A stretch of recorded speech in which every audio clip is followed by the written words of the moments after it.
Welcome everybody to this night's edition of Beers with Bill. It is my pleasure to welcome back Sully Sullivan, Gateway City Brewery. Sully, welcome back to the show. Thank you. Thanks for having me back. Appreciate it.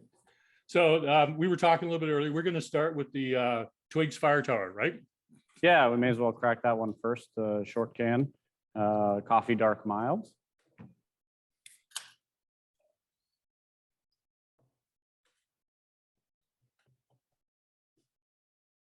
So yeah, dark in color, big coffee aroma and flavor up front you'll probably get, and then followed with like a little caramel sweetness from the roasted malts that are in there. So the beer originated because our first seasonal put into cans was an English dark mild, which we called Fire Tower. And it just so happened, like we opened in December of 2018. And this was roughly around the beginning of March. And near the end of March, we got asked to be in our first beer festival, which is the Northern Ontario Microbrew Festival, put on by Stack over in Sudbury. But to be part, it's a two-nighter, it's a Friday and a Saturday night, but to be part of that Friday night, you needed a one-off beer that wasn't in cans or available through your bottle shop. So preempting that, we decided to pull some of the English dark mild off and stick it in our pilot system conditioning tank. And we threw some of our local coffee roaster coffee beans in there from Twigs and let it sit for 2 days. And then we pulled it out. And so we brought that over to the festival, and we brought, I think, 430 liters to a festival. And that was just with that one style because we didn't know how it was going to go. And by mid-afternoon of the Saturday, it was already sold out. So it didn't even make it through till the Saturday. So we knew we'd probably have to do it again. And because it's a great local partnership, it's a huge success here in North Bay for us. So cheers. Cheers.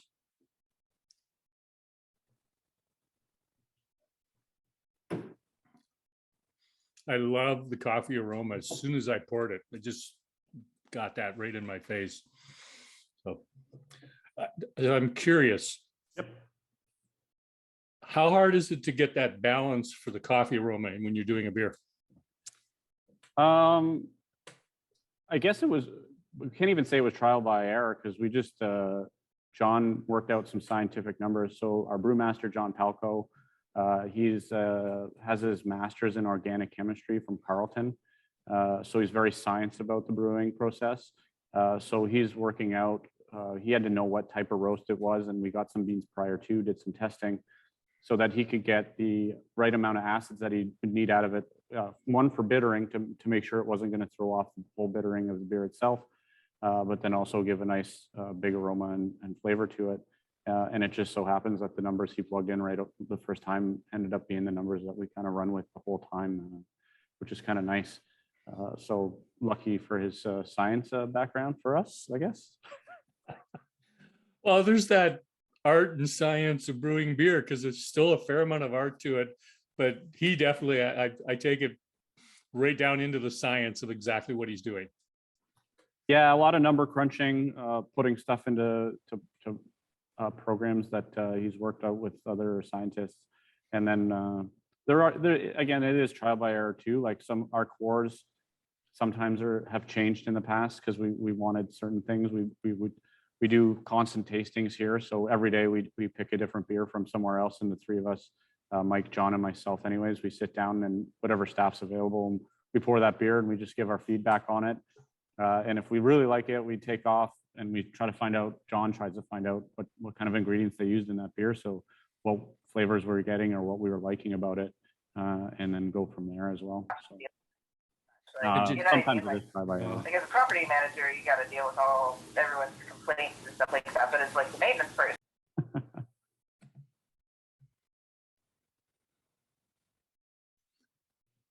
I'll have to talk to my son about that one.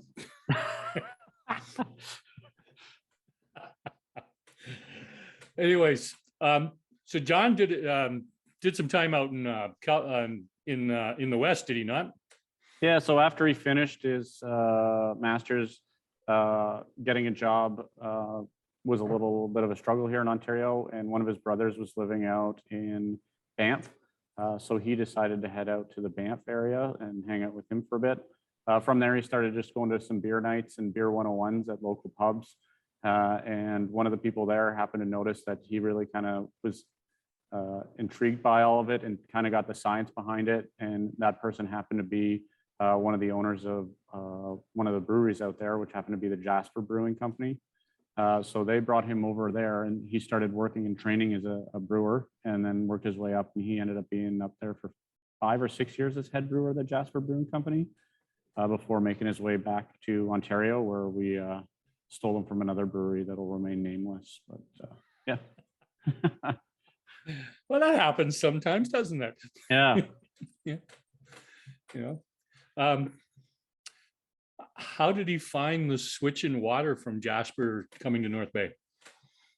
I think very similar, not similar, in the fact that he just didn't have to treat it as much. So he said anyways, or he says that with Jasper, there was very little to do because of where the water is coming from, natural sources and stuff.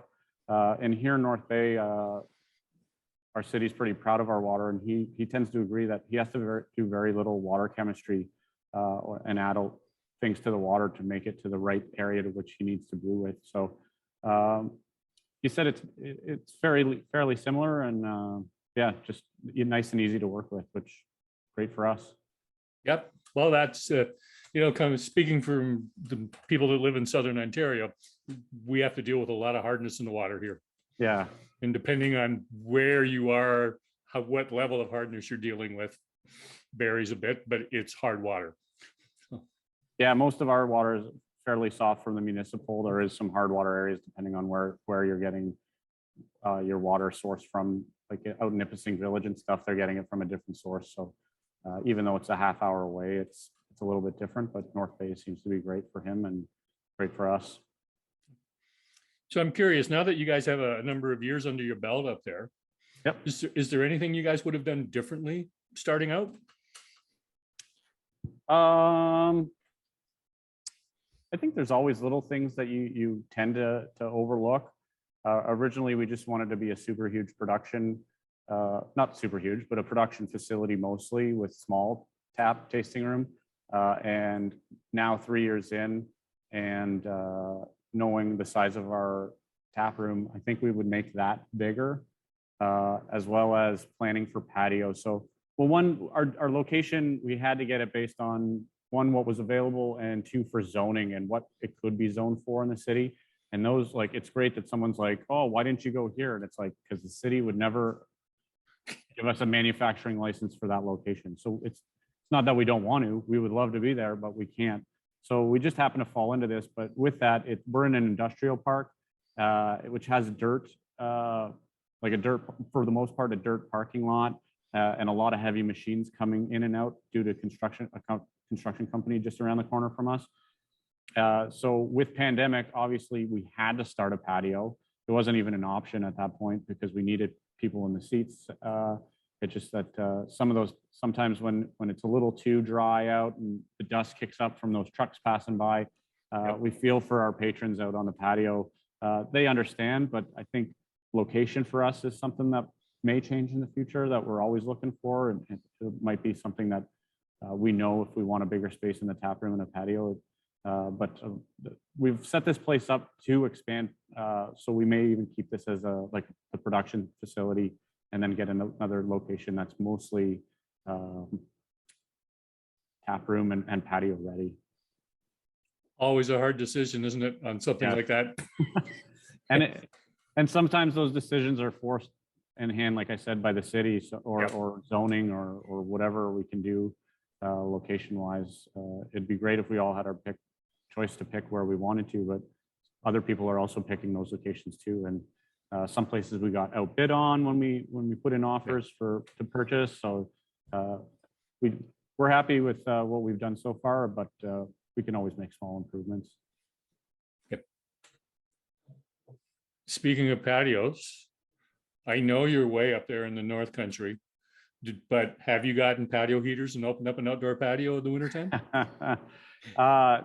It was actually the plan. So as soon as the announcement came for this one, last winter, everybody, we didn't know what was happening, and people were still fairly cautious, so we didn't want to open up too much. This time we were like, let's probably think about doing a winter patio. But in our brief conversation before, which I don't think a lot of people heard, but for the last 2 to 3 weeks, we've been in a cold weather advisory and watch for like every second day, if not almost every day. So like even tonight, we're supposed to drop into the minus 30, something mid 30s with wind chill. So it just so happens that those Saturdays and Sundays that we were thinking like, yeah, let's do an outdoor patio and get this ready. It was minus 40 one night in the afternoon, still not warming up, plus like beyond minus 25. So I don't know how many patio heaters it would take for someone to feel comfortable in those weather. And I just don't think we were ready to try to experiment on to see how many patio heaters it would take. So we ended up leaving it. Maybe this weekend, if it happens to be a little nicer, we might throw it outside on the Saturday and throw up a media post on the Friday to get some people out. I know people are doing it. It's great to see a lot of other breweries and other beer people that we have on our social media posting their pics from those patios. So it's great that they're getting support, but we're a little jealous up here for sure. I hear you on that. There's got to be a temperature where like, nah, they're not going out and having a cold beer. Yeah, like it was our friend's birthday this past weekend, and we decided to go out for a bit. And just so happens that it not only cold, I don't know how, but like freezing temperatures, but also it turned into this blizzard. And probably about 30 minutes in, I was drinking a beer in the backyard, and then about 30 minutes in, I realized the vast majority of my beer was frozen now at that point. And I was like, well, that was fun. Give me a hot coffee or beverage instead. I can imagine. What's been the hardest hurdle to overcome in the last year for you? For us, the largest hurdle is just obviously trying to find new sales avenues and brand awareness. Losing restaurants is our biggest downfall, as I'm sure most breweries probably have talked about in the past with you. Losing that for us is about 35% of our total volume in business. And that was just our first, we've only been open for the 1 year essentially before lockdown. So we have those numbers, only a few numbers to gauge on, but roughly about 35 in that first year is what we saw. So trying to get those people, especially during January, February, 1, to drink beer, and 2, to come out to get it, or at least hopefully get some deliveries in the area has been the biggest hurdle for us. But yeah, like God bless Canadian Cancer Society. We've all been touched by someone with cancer, my family included right now. My stepfather's going through some treatments, but their dry January, dry February sucks for us. I hear you. During lockdown, do it at any other time, but these lockdowns, I'm like, guys, especially because we do fundraising for them too. And I joke with the coordinator here of the North Bay branch that I'm like, man, we raised money for you in September for these runs. And I was like, just help us out a little. And she laughs, but. Well, I wish your family well in the process that they're going through, but I do understand your kids. Yeah. Yeah. You're really not helping our cause. Yeah. I get it though. I get what they have to do and their awareness as well, but yeah. Yeah. No one expected a lockdown when they designed these.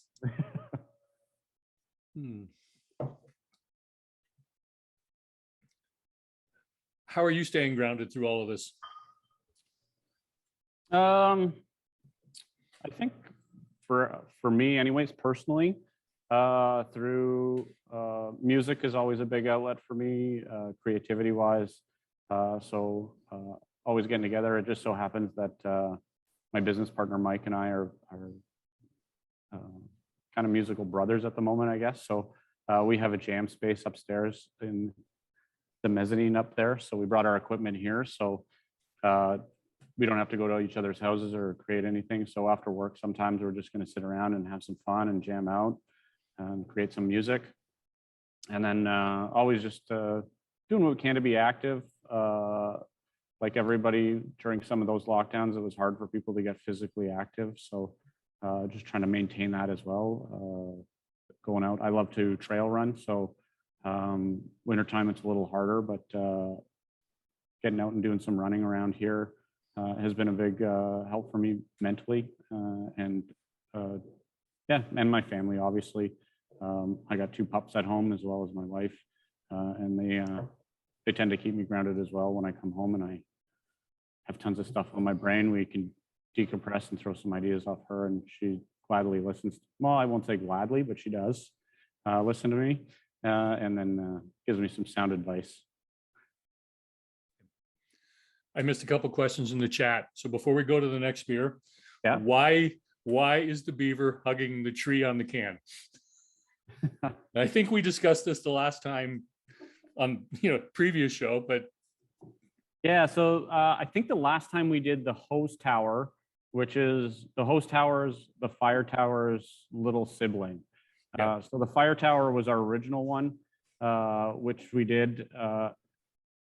And on that can was the gopher character here up the tree. So the fire tower in North Bay, we had a fire tower, which is up on our Laurentian escarpment, which overlooks the city, as well as a little bit farther north, a huge tower.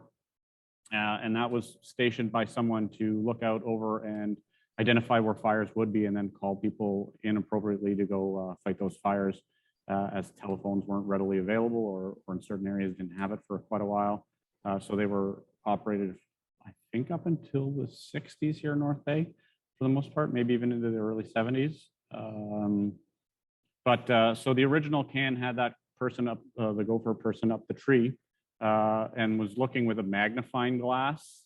yeah, I remember that now. Yeah.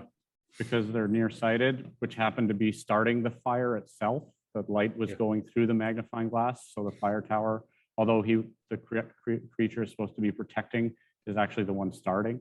So when we moved it over to the Twigs fire tower with our Twigs coffee, we replaced that magnifying glass with a warm cup of coffee there.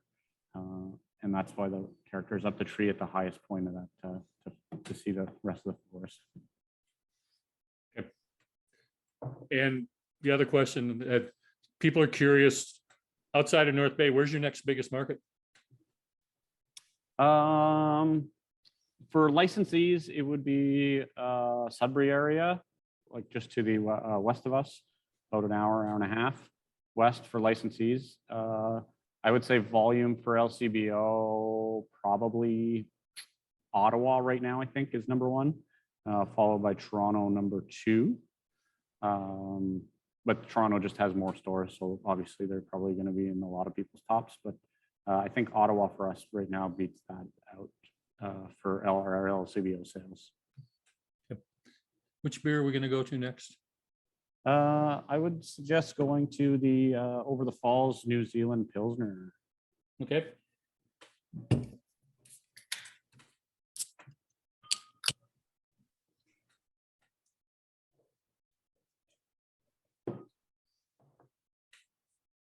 So nice light yellow color, mostly Pilsen malt, actually all Pilsen malt for this one. And then only 1 hop as well, which is Monteweka hop from New Zealand. It is both the bittering, so not a lot of bitterness. I think IBU on this is in between 20 to 25 area. And so it's not a super bitter hop. You're not getting a lot of those acids out from that bitterness. And then it's more a late boil and then a dry hop in this Pilsner as well. So more of an Italian style as well. So you're probably getting a lot of that more citrusy kind of on the nose, as well as that citrus on the first sip as well. I'm gonna say, as soon as I started breathing it in, it was like, oh, New Zealand hop. Yeah. Couldn't place it, but it was like, yeah. John loves it. He, even before we started the brewery, he was mentioning he wants to do a lot of beers with this hop because he's had success with it in the past and he's familiar with it. So we do this one. We have done our 137 core beer with it as well as like a side one.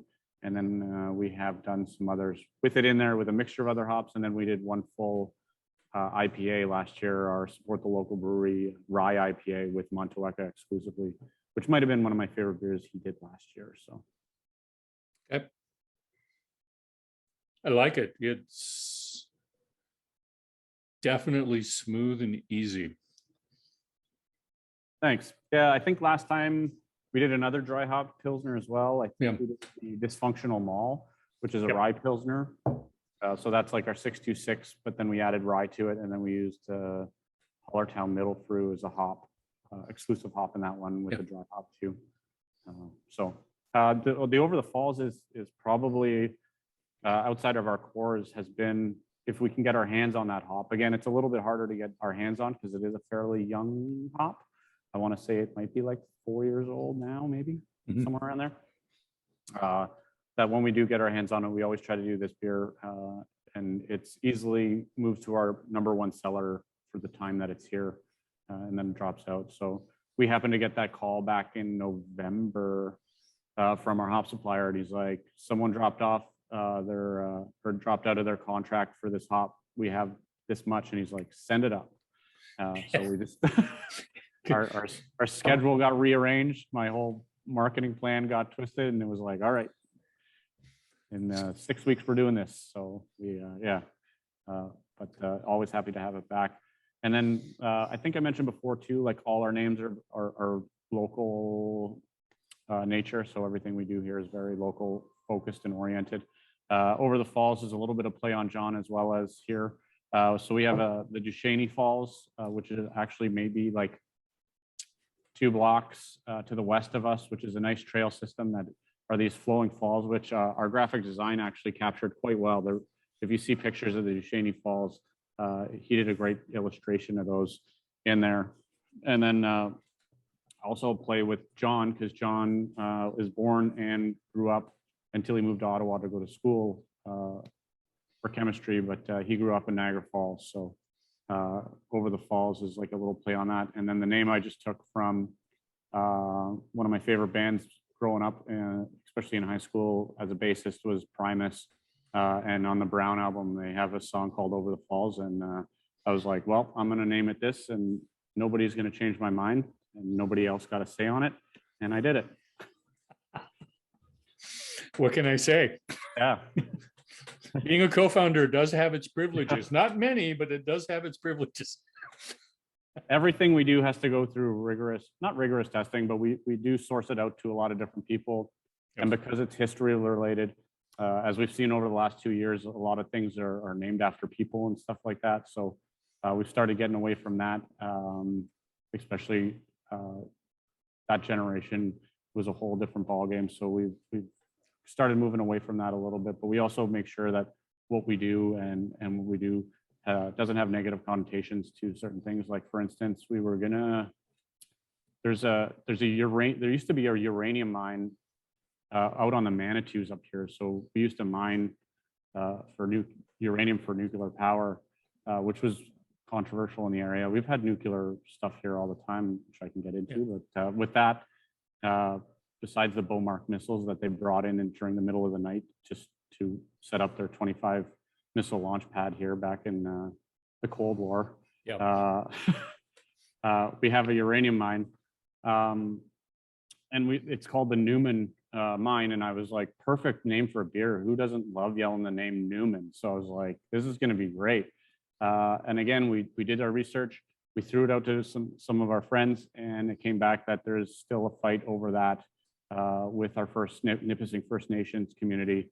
And as soon as we found that out, we dropped that name instantly, because we're like, we're not going to try to make money off that kind of stuff or perpetuate anything. We want to back them.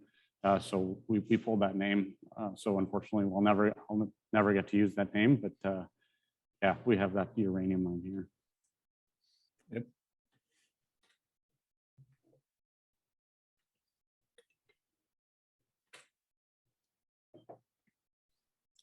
You answered my. Oh, go ahead.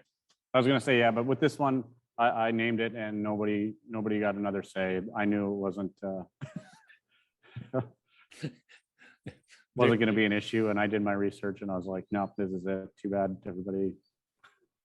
Yeah. No, I love the artwork on the can, that's for sure. So. I have to go back to a question. Yep. Further back. Derek's a little bit curious about, apart from North Bay, where would be your next sort of home delivery market that you would have? Or delivery market? I hope to branch out a little bit more. So we work with a distributor down in the GTA area in Vaughan called Small Batch Dispatch. Yep. And there are most, I shouldn't say most, they are all our LCBO distributor for Southern Ontario and over into Ottawa. And they've started getting into that home delivery system. Logistically for us, it gets a little tricky just with the amount of beer that we would have to store there, because other breweries in that area can go there a little bit more frequently than we would be able to. It's still an idea we're toying with, but we just haven't signed anything and set anything in stone yet. So we're just kind of seeing it out.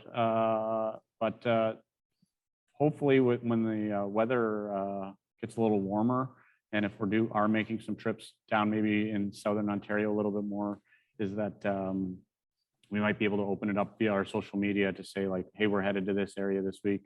Throw in your orders and we'll do their deliveries if we're going to a licensee or something like that. That makes sense. Yeah. Yeah. Especially when the weather's nicer, that's for sure. Yeah. I got to head, like I mentioned to you before, but I got to head down to. Sorry to interrupt. You definitely should do that. Yes. But right now, Small Batch is doing most of our stuff.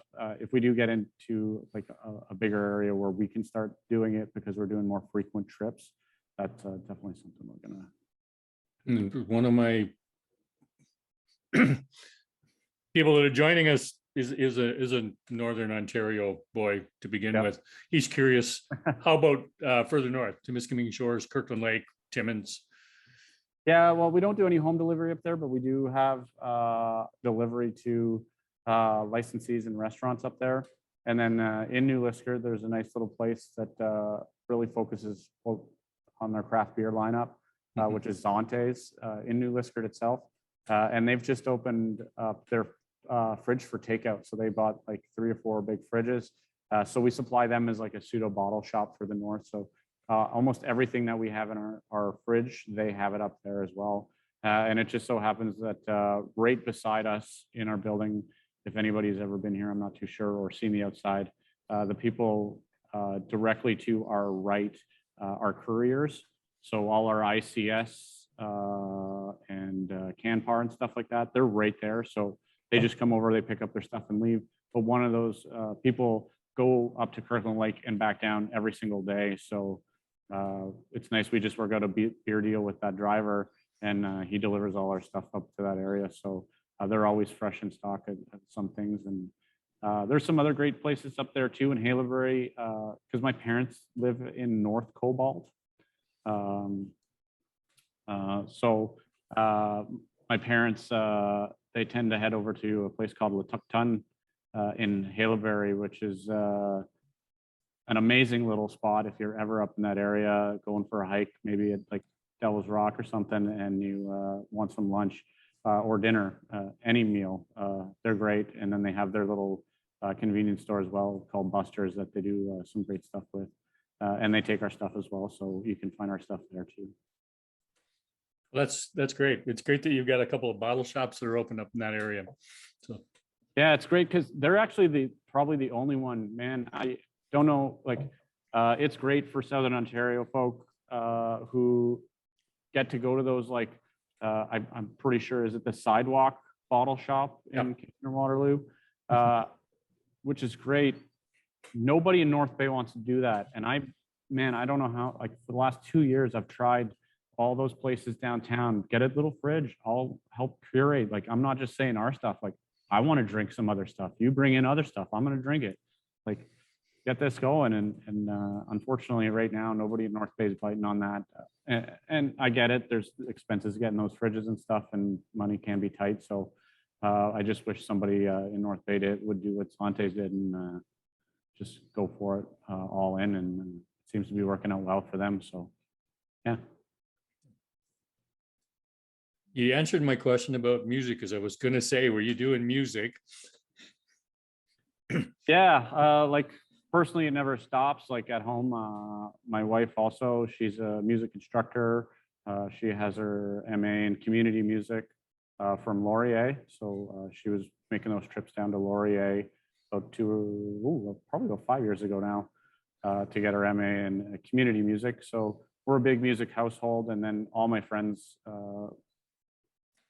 I'm not saying I write out a checklist and say like, you can be my friend if you play music, but it just so happens that I feel like all my friends, no matter their gender, is a musician of some sort.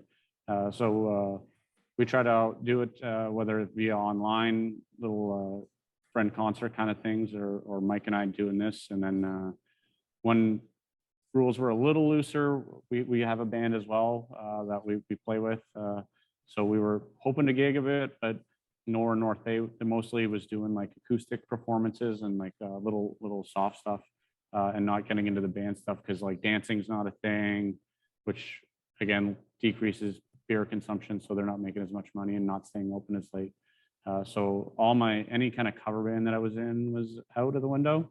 And then because I had to focus so much time here as well, like I was the touring bassist for a country guy called Corey Marks, if anybody's heard of him. But he's a big country guy, and he's from North Bay, and I was touring musician, but unfortunately I had to step down from that because we just needed the employees here kind of thing. So, but yeah, no, always playing music, always playing, always listening, always searching.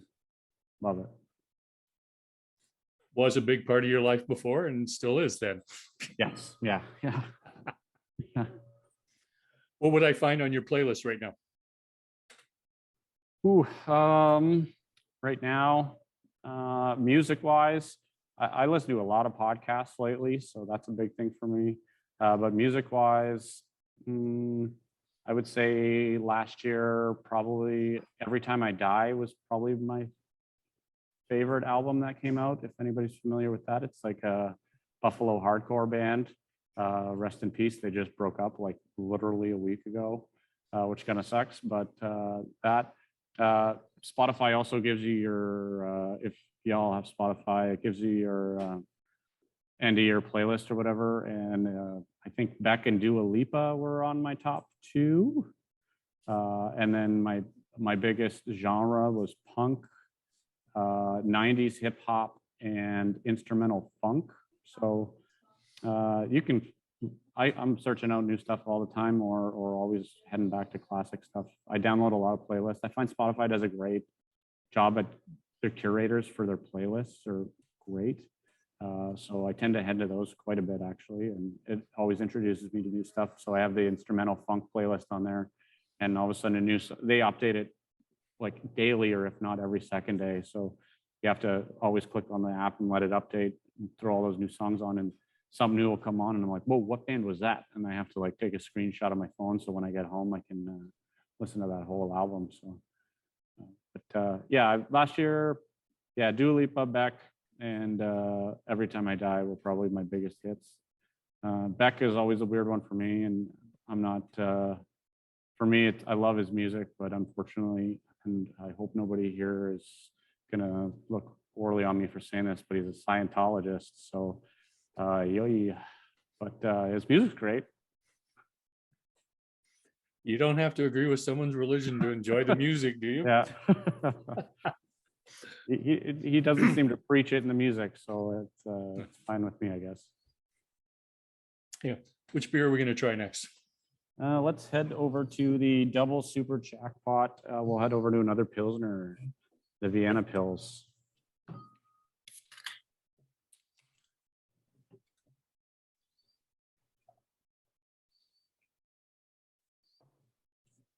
Oh, wow. Love the color. Yeah, so almost a darker amberish kind of color. White frothy head with a little bit of amber in there as well. And then it's hopped. So we're in this one, there's Vienna malt, Pilsen, chocolate, and then Munich. and then one hop, which is German Sapphire. That one, this one, we're not dry hopping. We're just doing a late, like early and late boil drop. So for some light bitterness in that 30 area, and then more in the late boil for some light citrus, maybe even like a tangerine citrus kind of notes to it, but nothing over the top. But you're getting that big malt body from the Vienna and Munich chocolate up front, but then fair enough Pilsner that we had to call it a Pils as well.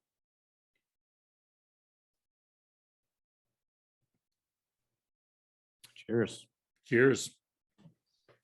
And then this one we did as a collaboration with City Pinball. So we're big pinball fans here. We have 4 machines in the brewery, and one of our patrons works for City Pinball. So we've just grown to love the company and love pinball. So we thought it was a good time that he collaborated with us for this beer. And City Pinball, based out of Toronto. So if you have the can, you can see the Toronto kind of skyline in there within that silver ball in the corner. But City Pinball operates the tables at like Cabin Fever on Brewer, if you've been there. They do Tilt. There's another place over on the Danforth, I forget, but they operate quite a few tables. I believe, what's the arcade in Kitchener called again? There's one. Someone from Kitchener will have to help me out. Okay. Yeah, it's like Okay. in a basement area. I remember going into a basement to play, but they operate those pinball machines as well. So they're all over, mostly Southern Ontario, and we have the Northern Ontario spot. So double super jackpot is it's not a really North Bay term by any means. It's a big score on a pinball table. Yep. So how many pinball machines do you have in the brewery?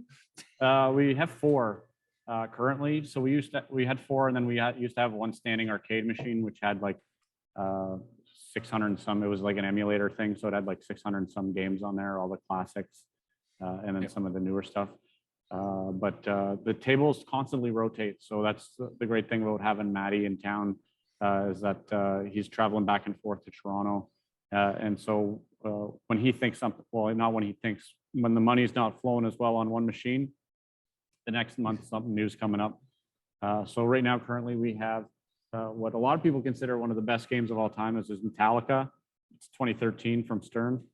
We have a Pinbot, which is a 70s machine, the Getaway, which is a 90s, and Meteor, which I believe is a 60s model.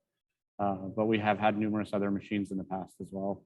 Again, just constantly rotating. So I gotta make a trip up to see your space. yeah, please do, please do. And we can do this live next time. Yes, we can. We'll get that figured out. Wow. But yeah, we've kind of, because of that, it started with one machine when we first opened. He actually just happened to move back the year we were opening. So he reached out and was like, hey, like, would you guys be interested in having one machine? And I think it was a selfish thing for him. Like, I just want to be able to bring a machine up here and somewhere where I can go play myself. And then after a month, he realized, and it was probably mostly us staff at first, dropping all the loonies in there. But he was like, I'm going to put a second in. And then a month later, it was like, I'm going to put a third in. And then it's grown to 4. So maybe one day we can get a bit more. We want to talk to him and possibly think about doing like a big tournament up here at some point. So even grabbing more machines, even for one weekend kind of thing, and doing a tournament weekend. And then from him moving back to North Bay, it just turned a lot of us into that pinball geeks, and we have friends now that are buying them for their basements. So once we can get out and go hang out with them in their basements, we're going to be playing more machines even more. So Yeah, they're just reading a note from David. It's like, need to bring me on that trip when you go up, because David's working on a podcast on gaming. So okay, yeah. Well, here I'll give a quick. I'm actually sitting in the tap room right now, so like right now, that's We got our machines like right Oh, wow. all there, spaced out. So we took over a bit of the brewing floor a little bit, just because we needed to space them out for restrictions or just safety kind of thing. So, yeah, come up, have some fun, have some beers, we'll chat. Yeah, it would be. It'd be an interesting, interesting day, that's for sure. Maybe we can figure out if we could do a collab. That would be fun. Yeah. So. Got to think about what question I was going to ask you next. What do you see that's new and exciting in the craft beer industry right now? I think like for us anyways, I think I mentioned this possibly last time, or I mentioned it on the vast majority of these little podcast, video cast things that we've been doing is for me, getting involved in the craft beer scene prior to opening the brewery, much like a lot of people, like IPAs were it. If I manage our Untapped account, so it's funny to see when people, I'm sure everybody's familiar with the 2.5, like not my style. We get that so much. And it's vastly like people that when we check their profiles, it's usually people who are IPA exclusive drinkers that are drinking our stuff. We do have IPAs and we love them. But for me, a nice Pilsner or especially a dry hop Pilsner, like over the falls, dysfunctional mall is currently my thing. And I hope it catches on more. I know it was like starting to get going and I think it's still there riding, but it just hasn't broken into like a trend or like a hype thing yet. But I think it's a great showcase for those hops, just as equally as an IPA would be, because sometimes you get too many hops in an IPA that you can't really differentiate between them. But with some of these dry hop Pilsners or lagers, they're using less hop varieties, maybe one or two. So you get to explore those hop varieties a little bit more, and I think some make them stand out a little bit better. And then other than that, yeah, like I would say that for me is the most exciting thing is just more Pilsners and lagers. Yeah, it's starting to be a thing, isn't it? That people Yeah. are doing them. Well, like just like some of the big ones that are like known for either IPAs or sours, like Third Moon launched their Pilsner within the last little bit. Yep. So there's definitely for us. One is that we're not Southern Ontario. We are Northern Ontario, and as much as we want to, like everybody, I'm sure during election times you hear like up here, especially like we're not Southern Ontario. That we have different needs. Beer drinking is definitely a different thing up here, and lagers and Pilsners kill it. Like if we had 5 IPAs on the shelf and only 2 Pilsners, I think we would fail as a brewery. You put that downtown Toronto, it's a totally different ball game. Yeah. Where that brewery is going to succeed huge. So I'm just glad John does great Pilsners and lagers because it's what North Bay seems to love. Our 626 Pils is easily our biggest #1 volume beer. We have to brew it so often just because it's drank so much. And that's like, we're not even in the LCBO or beer store with that. That's just North Bay consumption of a nice Pilsner. So I can see that. I can see. I mean, politically, yes. The biggest problem that we have is Southern Ontario doesn't understand. Northern Ontario is not the same. yeah, Period. You know, but we're gonna do like Alberta and try to separate from Ontario. We don't want to separate from Canada. Just kidding. I love Southern Ontario. I love it.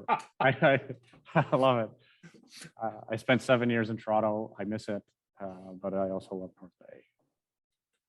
No, I think that there needs to be that dialogue at some time where we find a way to get people to understand the Yeah. needs of the North are totally different. Yeah, But that's a political thing. yeah. But I get the whole different style of beer thing. Yeah. Because I was in Port Dover once, and I walked over and I took a look at the tap list. I looked in the fridge, I sat down and I asked for a glass of cranberry juice. And the only thing I could think in my head was, oh my God, you've become such a beer snob. So, But I think like for us anyways, like I mentioned, I love our IPAs. We got some more coming out within the next month or so. But John does a great job of just mixing varieties up. Like I never thought that we would sell out of a route beer in a month and a half up in Northern Ontario. But we did it, you know, it's sometimes surprising and shocking. And even our market research where I'm just like, I think this might stick around for a while. So I'm glad it's kind of a lager because it might condition a little bit better in the cans. But everything he does, no matter the style, for me, and it seems like the vast majority of North Bay agree that he does them a great job on a vast variety of different styles, which I like that. Like going to a brewery and having 8 IPAs and then maybe 3 other beers to choose from can be a little overwhelming. And I think getting a bigger variety out there is something maybe the Ontario industry needs a little bit more. But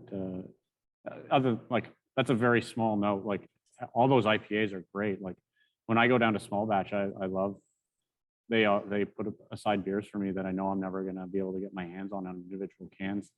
Yeah. So it's great to do a little beer trade with them as well. And I get to drink all those tasty beers from places I don't normally get to visit or go to at the moment. So. Well, that's good. Good that you get to have that. And I'm glad to hear that John sort of has an understanding of the pulse of what you need to do in your specific market. Yeah, that's like getting a brewer that is open to not just doing. It's like I come from a music background, so I get it. Where someone's like, "Hey, I'm going to start this band. You want to play?" And a lot of people are going to go, "No way am I ever touching that genre of music." So there are people out there in the brewing industry that are like that. Like they want to do this kind of beer and that's it. And they don't like that other style, so they're not going to make it. But John's pretty versatile. And like I mentioned before that we sit down every day and try something new because we like to see what is out there in different, not only just from Ontario breweries, but like different styles from all over. Even this year, my biggest thing next to music right now is F1, and it was due to that Netflix show Drive to Survive. Sucked me in. Now we have a little group that meets at the brewery. We throw it up on our big screen every Sunday morning at like 8 o'clock in the morning. So we're now planning our possibly 2022 or maybe 2023 trip to Spa in Belgium for a week-long 4-day tour of breweries and Belgian beer drinking and then F1 racing. So hitting those other styles that we don't normally get here. And John loves to taste those as well. And he might mix and match some of that stuff up as well here. What is North Bay going to do if you close the brewery for a week to go over there? They're going to have to understand. We'll put like F1 flags in the windows and just say F1 plus beer equals closed for a week. Deal with it. That would be an excellent trip to do. That's for sure. Let's talk about the APA. Yeah, for sure. Amansan's Electric Northern APA. Yeah.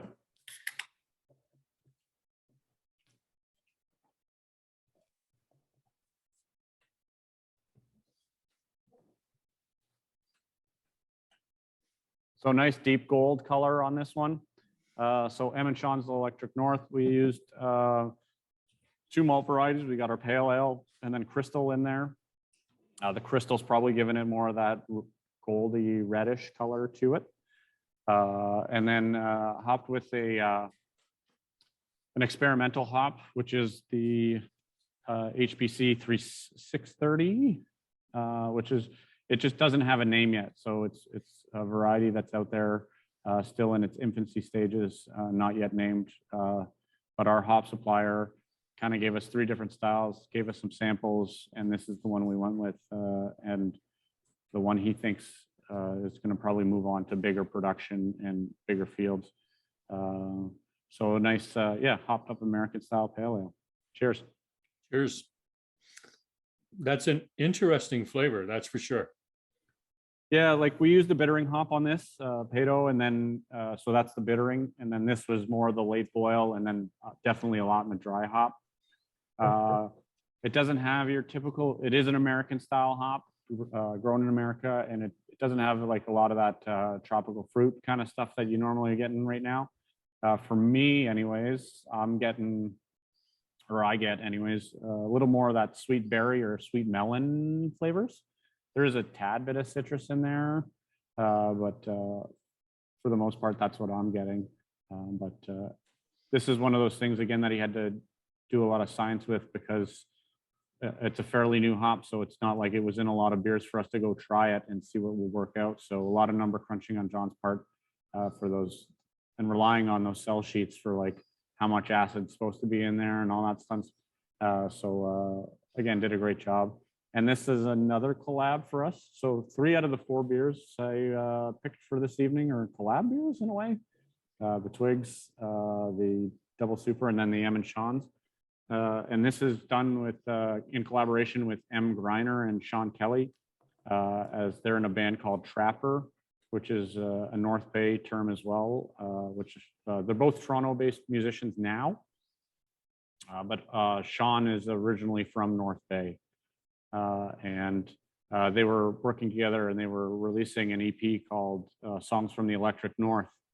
And we were chatting one time, and we decided to do a collab beer so that we can coincide the release of the beer with the actual release of the EP. So that day, the beer and the EP came out in one day. And yeah, so Sean Kelly, again, like I said, from North Bay, he went on.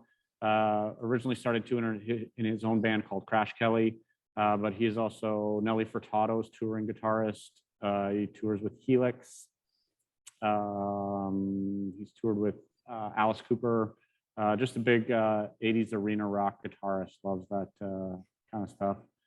And then M. Greiner is mostly a lot of solo stuff. Juno nominated, 3 Juno nominations, and then M was also in David Bowie's band for, I believe, 5 years. Like, don't quote me on that. But she was David Bowie's backup singer and keyboardist, I believe in the early 90s, like 80s, early 90s area.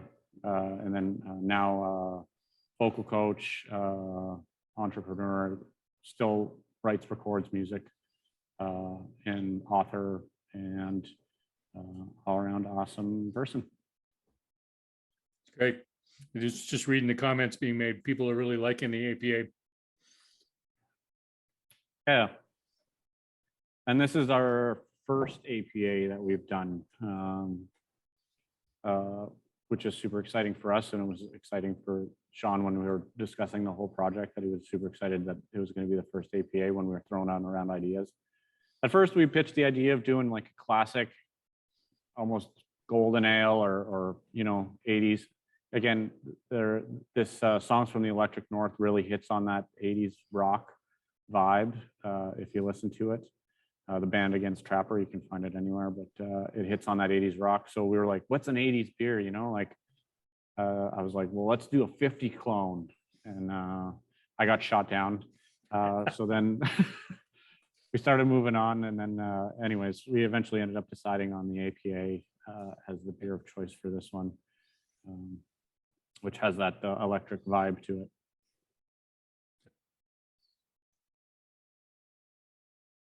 Since you've had a chance to try some of the outlier breweries at small batch, who do you think is your favorite up and coming new brewer? You didn't get it. I didn't warn you about this question. Yeah. I didn't get that in the interview sheet here. Yeah. This is the point in the interview where most celebrities are like, I'm not answering this, and they walk away, right? Yeah. You don't have to. We'll switch to another question. No, I'm good. New, eh? Well, new to you. Okay. It doesn't have to be new, but sure. Like new, I would say I'll jump on the bandwagon. Like I've had a lot of Third Moon from them because I just can't get it. Not that I can't get it up here. I can definitely order it, but I don't do a lot of ordering at the moment. So I get a lot of my beers from small batch. So I do get a lot of Third Moon from them. Other beers that I got excited about in the last little bit, I stopped at Dan Grant's place down in Toronto, if you guys know Dan. And he owns a little beer bar there now. He used to do the Run TO, if you're familiar with that. But they had not Mango Fett from People's Pint, but the Mangalorean. I don't do lactose, so I couldn't do Mango Fett. So Mangalorean came out, and I was just so happened to be in that area doing a delivery, and I picked some of that up, and I really like that one. And then the two, and it's not a new brewery, but they did the Canuck in the New England Canuck from Great Lakes, which was killer. I don't know, I like Canuck to begin with, and then they did that New England one, and I was like, you got me again. And then yeah, like 46 North, like I'm gonna shout out to Northern Ontario, but like fairly new, just like not about as new as we are almost. Like I think they came out in the March or April of 2019. But 46 North does some great stuff. So I'm always glad when I head over to Sudbury to do deliveries and I get to stop in and do some beer trades with them. They're always super exciting and doing some really, they hit on that big New England style hazy IPA stuff. They love that kind of stuff, and he does it super, super well. So I'm always glad to get a couple of those when I head over that way. Yeah. I want to end with the last question. Would you share with us your funniest beer story? Funniest beer story. Yeah. Oh. I don't know if I necessarily have a funniest beer story, but going off our pre-talk earlier, we were talking about like things that go really wrong in the brewery. Maybe I'll go off that. That's perfectly okay. Yeah. I don't know if I have a funniest beer story, but for brewery wise, we hadn't opened yet. So it was November. So John and I, well, there's three partners. There's Jeff, Mike, and myself, and then John is our brewmaster. So when we were setting up the brewery, John had already moved here because we wanted to have his input on brewery floor and all that kind of stuff. So we were getting ready. It was probably late November. Things were getting done around here, getting finished up. But John and I coach or volunteer coach for Hockey for Beginners, the Timbits program. It's not even like league, it's just fundamental skills. It's every Wednesday night and Saturday mornings. And Wednesday night, we were getting ready to go to our hockey, and John's like, I got something to do here tonight. I can't really leave. Sorry, send my regards, and you're going to have to take all the kids yourself. So I was like, great. So I take off, and shortly after 7:38-ish, we all got a message, like an SOS message from John, and numerous pipe joints burst around the brewery. And we had a flood before we were even like open or anything was even turned on. This was like no water was even going anywhere yet. It was just kind of all sitting in the pipes at the moment. Like we hadn't even turned on the brewing equipment yet. It wasn't even hooked up. But it was and then at the time, because all the water valves, we hadn't labeled them yet. We didn't know where to shut things off. Oh no. So John doing a little panic, which is rightfully so, but we had to come back to the brewery after hockey. Mike came over. And we had to squeegee out the place for probably about 3 hours trying to get it out. And again, at this time, it was like late November, so it was getting cold out. So we're throwing all this water outside that is starting to slightly freeze, get slippery, all that kind of fun stuff. So yeah, that would probably be the biggest thing that went, is that it was a massive flood before we'd even opened. And at that point, we were like, oh, great, we're going to get an insurance claim and our premiums are going to go up even before we even serve our first pint off tap. Like, what the? But it just so happens ran out the next morning, got in big industrial fans and put them all around to make sure that the walls could dry. And fingers crossed, we were just like, no mold, no mold, no mold, no mold. And yeah, it worked out. No mold. It's great. And yeah, water got out. Wow. At least it was before you opened. Yes. Yeah. And it just so happened because it was probably, yeah, like hockey was about 7:30. So I left at maybe like 6:45. If John would have come with me, we wouldn't have found this issue until the couriers got in the following morning, when they would have probably saw just water pouring out. So as much as I was like, oh, I can't believe you're bailing tonight, I'm like, thank you for not coming to coach with me. Yeah. I can hear you on that. Yeah. Sully, thank you for taking time out of your busy schedule and sharing your story with us again. We really appreciate it. Thank you. No, thank you. Thank you for having me. Appreciate it.